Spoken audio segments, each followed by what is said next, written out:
Bismillahirrahmanirrahim.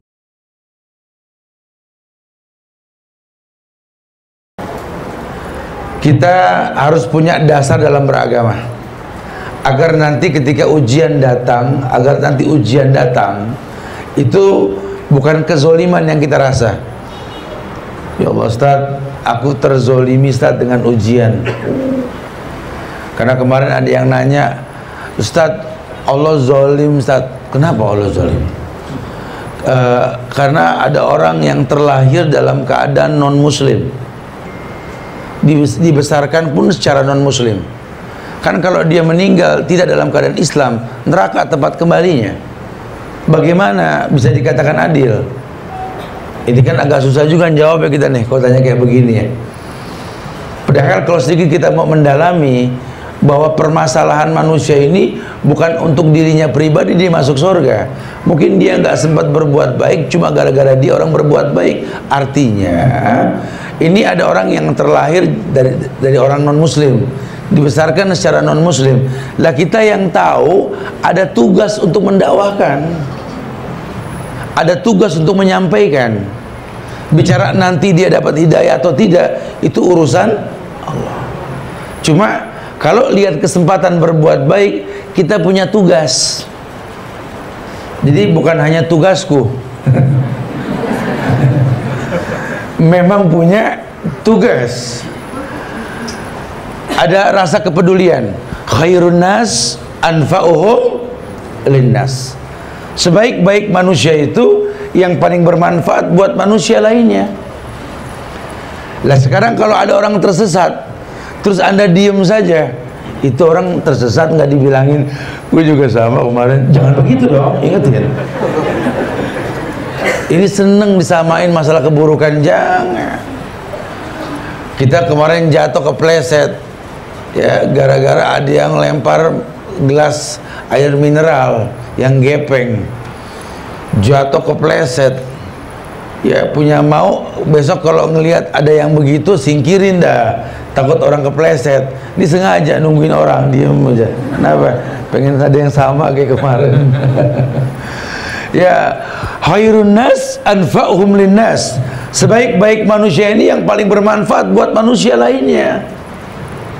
Jadi kalau memang ada orang yang terlahir dalam keadaan non muslim, dibesarkan pun sama, kita yang tahu bukan cuma cerita. Ada perintah berdakwah. Ud'u ila sabil rabbika bil hikmah. Ajak dengan bahasa yang baik.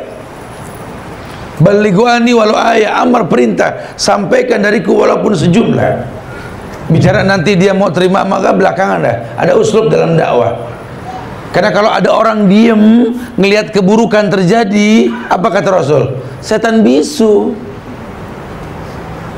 Ngelihat perusakan akidah diem aja, waduh, nggak bisa. Harus ada kepedulian.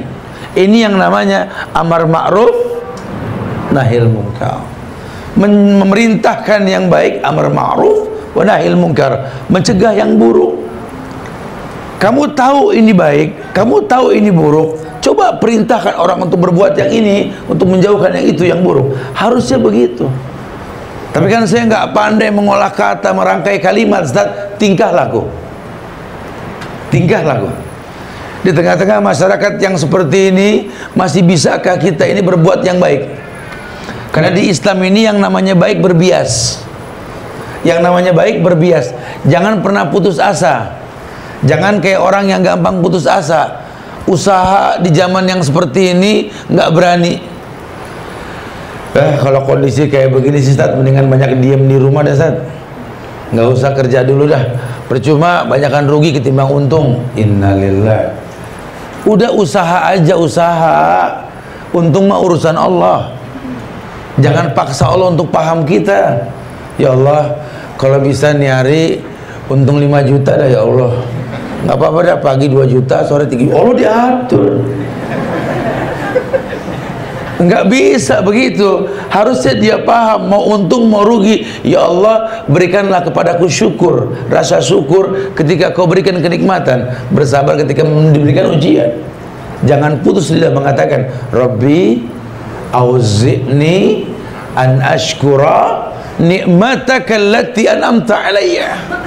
Ya Allah, ajarkan aku bersyukur. Karena banyak orang salah menerjemahkan syukur, salah.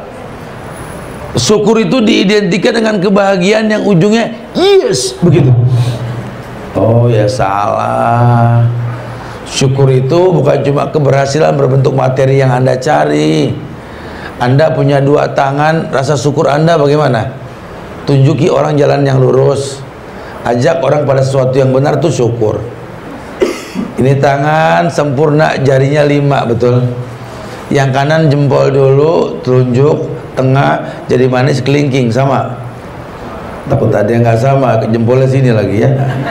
Artinya ini tangan sudah bermodel. Ini Allah jadikan mudah untuk buka Quran. Buka deh Quran, karena mungkin sebentar lagi kita nggak mampu buka Quran. Dulu kita nggak sanggup megang handphone, gemeter. Sekarang sanggup. Nanti satu waktu nggak sanggup lagi. Kemampuan menyentuh itu kan titipan. Membuka juga sama. Kalau memang masih punya kesempatan, kenapa nggak kita maksimalkan? Kemampuan itu titipan. Akan tampak kerusakan. Allah turunkan ujian sebab lain. Apa sebab lain? Yakni karena kamu nggak memanfaatkan tangan kamu untuk buka Quran, mengajak orang ke yang baik, menunjukkan pada yang benar, Allah akan bikin tangan nggak berfungsi. Kaki juga sama. Ngelompat pasti bisa, baris berbaris paling jago. Mau cara apa? Dingkring, lari, apa kita mampu, bukan tidak. Tapi kaki nggak dipakai untuk melangkah kepada yang benar. Nggak suka datang ke masjid, nggak suka silaturahim. Jangan heran umur masih muda udah kena asam urat tuh. Karena nggak ada fungsinya. Kalau sampai tetap difungsikan, kan mubazir. Lawang kaki sempurna nggak dipakai buat jalan ke yang baik, mubazir nggak? Mubazir. Innal mubazirina kanu ikhwana syayatin. Mubazir temannya setan. Jadi jangan bilang Allah jahat, Allah baik. Makanya Allah bikin kamu tuh nggak berfungsi kaki. Kenapa? Difungsikan juga nggak berfungsi. Mubazir.